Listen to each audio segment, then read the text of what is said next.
ಅರಸರುಗಳ 2ನೇ ಗ್ರಂಥ ಅಧ್ಯಾಯ 20.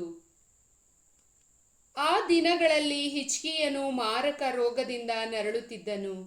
ಆಗ ಆಮೋಚನ ಮಗನೂ ಪ್ರವಾದಿಯೂ ಆದ ಯೆಶಾಯನು ಅವನ ಬಳಿಗೆ ಬಂದು, ನಿನ್ನ ಸಂಸಾರದ ವಿಷಯವಾಗಿ ವ್ಯವಸ್ಥೆ ಮಾಡು, ಏಕೆಂದರೆ ನೀನು ಉಳಿಯುವ ಹಾಗಿಲ್ಲ, ಸಾಯಬೇಕಾಗಿದೆ ಎಂಬುದಾಗಿ ಸರ್ವೇಶ್ವರ ಹೇಳಿದ್ದಾರೆ ಎಂದು ಹೇಳಿದನು. ಇದನ್ನು ಕೇಳಿದೊಡನೆ ಹಿಜ್ಕೀಯನು ಮುಖವನ್ನು ಗೋಡೆಯ ಕಡೆಗೆ ತಿರುಗಿಸಿ, ಸರ್ವೇಶ್ವರ, ನಾನು ಶ್ರದ್ಧೆಯಿಂದಲೂ ಪ್ರಾಮಾಣಿಕತೆಯಿಂದಲೂ ನಡೆದುಕೊಂಡಿದ್ದೇನೆ. ನಿಮ್ಮ ದೃಷ್ಟಿಯಲ್ಲಿ ಒಳ್ಳೆಯವನಾಗಿದ್ದುದನ್ನು ನೆನಪಿಗೆ ತಂದುಕೊಳ್ಳಿ ಎಂದು ಬಹಳವಾಗಿ ಕಣ್ಣೀರಿಡುತ್ತಾ ಪ್ರಾರ್ಥಿಸಿದನು. ಯೆಶಾಯನು ಅರಮನೆಯ ಮಧ್ಯ ಪ್ರಾಕಾರವನ್ನು ದಾಟುವುದಕ್ಕೆ ಮೊದಲೇ ಸರ್ವೇಶ್ವರ ಅವನಿಗೆ, ನೀನು ಹಿಂದಿರುಗಿ ಹೋಗಿ ನನ್ನ ಪ್ರಜೆಗಳ ಒಡೆಯನಾಗಿರುವ ಹಿಜ್ಕೀಯನಿಗೆ, ನಾನು ನಿನ್ನ ಪ್ರಾರ್ಥನೆಯನ್ನು ಕೇಳಿದ್ದೇನೆ, ನಿನ್ನ ಕಣ್ಣೀರನ್ನು ನೋಡಿದ್ದೇನೆ. ನೀನು ಗುಣ ಹೊಂದಿ 3ನೆಯ ದಿನ ನನ್ನ ಆಲಯಕ್ಕೆ ಬರುವೆ. ಅದಲ್ಲದೆ ನಿನ್ನ ಆಯುಷ್ಯಕ್ಕೆ 15 ವರ್ಷಗಳನ್ನು ಕೂಡಿಸುತ್ತೇನೆ. ನಿನ್ನನ್ನು ಈ ಪಟ್ಟಣವನ್ನು ಅಸ್ಸೀರಿಯದ ಅರಸನ ಕೈಗೆ ಬೀಳದಂತೆ ತಪ್ಪಿಸುವೆನು. ನನಗಾಗಿ ಹಾಗೂ ನನ್ನ ದಾಸ ದಾವೀದನಿಗಾಗಿ ಈ ಪಟ್ಟಣವನ್ನು ಉಳಿಸಿ ಕಾಪಾಡುವೆನು ಎಂಬುದಾಗಿ ನಿನ್ನ ಪೂರ್ವಜ ದಾವೀದನ ದೇವರಾಗಿರುವ ಸರ್ವೇಶ್ವರ ಹೇಳುತ್ತಾರೆ ಎಂದು ತಿಳಿಸು ಎಂದು ಆಜ್ಞಾಪಿಸಿದರು. ಯೆಶಾಯನು ಒಂದು ಅಂಜೂರ ಹಣ್ಣಿನ ಉಂಡೆಯನ್ನು ತರಿಸಿ ಅದನ್ನು ಕುರುವಿನ ಮೇಲೆ ಇಡಿಸಿದಾಗ ಹಿಜ್ಕೀಯನು ಗುಣ ಹೊಂದಿದನು. ಹಿಜ್ಕೀಯನು ಯೆಶಾಯನನ್ನು, ಸರ್ವೇಶ್ವರ ನನ್ನನ್ನು ಗುಣಪಡಿಸುವರೆಂಬುದಕ್ಕೂ ನಾನು 3ನೇ ದಿನ ಅವರ ಆಲಯಕ್ಕೆ ಹೋಗುವೆನೆಂಬುದಕ್ಕೂ ಗುರುತೇನು ಎಂದು ಕೇಳಿದನು. ಅವನು, ಸರ್ವೇಶ್ವರ ನುಡಿದದ್ದನ್ನು ನೆರವೇರಿಸುವರು ಎಂಬುದಕ್ಕೆ ಸರ್ವೇಶ್ವರನಿಂದ ಗುರುತು ಕೇಳುತ್ತಿರುವೆ.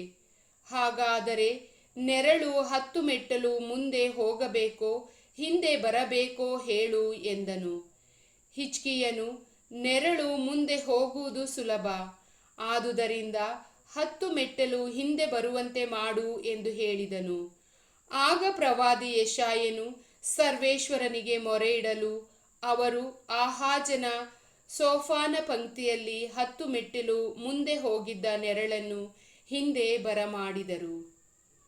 ಅದೇ ಕಾಲದಲ್ಲಿ ಬಲದಾನನ ಮಗನೂ ಬಾಬಿಲೋನಿಯದ ಅರಸನೂ ಆದ ಬೆರೋದಕ ಬಲದಾನ ಎಂಬುವನು ಹಿಜ್ಕೀಯನು ಅಸ್ವಸ್ಥನಾಗಿದ್ದಾನೆಂದು ಕೇಳಿ ದೂತರ ಮುಖಾಂತರ ಅವನಿಗೆ ಪತ್ರವನ್ನು ಉಡುಗೊರೆಯನ್ನು ಕಳುಹಿಸಿದನು.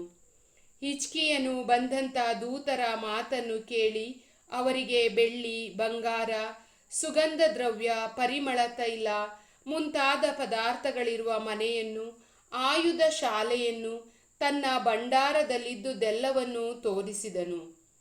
ಅವನ ಅರಮನೆಯಲ್ಲೂ ರಾಜ್ಯದಲ್ಲೂ ಅವರಿಗೆ ತೋರಿಸದಿದ್ದ ವಸ್ತು ಒಂದೂ ಇರಲಿಲ್ಲ. ಆಗ ಪ್ರವಾದಿ ಯೆಶಾಯನು ಹಿಜ್ಕೀಯನ ಬಳಿಗೆ ಬಂದು, ಆ ಮನುಷ್ಯರು ಎಲ್ಲಿಯವರು, ಏನು ಹೇಳಿದರು ಎಂದು ಕೇಳಿದನು. ಅದಕ್ಕೆ ಹಿಜ್ಕೀಯನು, ಅವರು ಬಲು ದೂರದ ದೇಶವಾದ ಬಾಬಿಲೋನಿನಿಂದ ಬಂದವರು ಎಂದು ಉತ್ತರ ಕೊಟ್ಟನು. ಯೆಶಾಯನು ಮತ್ತೆ ಅವನನ್ನು, ಅವರು ನಿನ್ನ ಅರಮನೆಯಲ್ಲಿ ಏನು ನೋಡಿದರು ಎಂದು ಕೇಳಲು ಹಿಜ್ಕೀಯನು, ಅರಮನೆಯಲ್ಲಿರುವುದೆಲ್ಲವನ್ನೂ ನೋಡಿದರು. ನನ್ನ ಭಂಡಾರದಲ್ಲಿ ನಾನು ಅವರಿಗೆ ತೋರಿಸದಿದ್ದ ಒಡವೆ ವಸ್ತು ಒಂದೂ ಇಲ್ಲ ಎಂದನು. ಆಗ ಅವನು ಹಿಜ್ಕೀಯನಿಗೆ, ಸರ್ವೇಶ್ವರನ ಮಾತನ್ನು ಕೇಳು. ನಿನ್ನ ಪೂರ್ವಜರ ಕಾಲದಿಂದ ಇಂದಿನವರೆಗೆ ಅರಮನೆಯಲ್ಲಿ ಸಂಗ್ರಹವಾದುದೆಲ್ಲವನ್ನು ಬಾಬಿಲೋನ್ಯಕ್ಕೆ ಕೊಂಡೊಯ್ಯುವ ದಿನ ಬರುವುದು, ಇಲ್ಲೇನೂ ಉಳಿಯುವುದಿಲ್ಲ.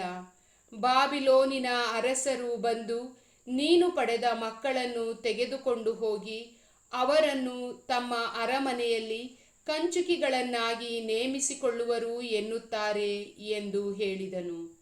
ನನ್ನ ಜೀವಮಾನದಲ್ಲಿ ಹೇಗೂ ಸೌಭಾಗ್ಯವಿದ್ದರೆ ಸಾಕು ಎಂದುಕೊಂಡ ಹಿಜ್ಕೀಯನು ಯೆಶಾಯನಿಗೆ, ನೀವು ತಿಳಿಸಿದ ಸರ್ವೇಶ್ವರನ ಮಾತು ಹಿತಕರವಾಗಿದೆ ಎಂದು ಉತ್ತರ ಕೊಟ್ಟನು.